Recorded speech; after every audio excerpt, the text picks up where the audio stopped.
سلام و عرض ادب خدمت دوستان و همراهان پیج فنج آواز. امروز خدمت شما هستیم با طرز تهیه غذا تخم مرغی برای پرنده.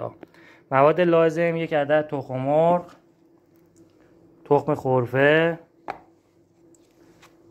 کرم‌های میلور، آرد سوخاری مخصوص پرندگان و پسته‌های خام. همراهان عزیز، تمام آیتم‌هایی که خدمتتون عرض کردم ما به صورت پود شده داخل ظرف ریختیم. پوست تخم مرغ، تخم مرغ آبپز، فقط زردش از سفیده حتما جدا کنید، فقط سفیده تخم مرغ باشه.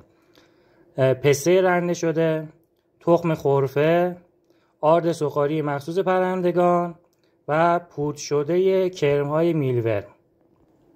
تمام موارد گفته شده با هم دیگه میکس میشه و اینم غذای نهایی برای پرنده‌هاتون. اطلاعات کامل رو تو کپشن بهت گفتم.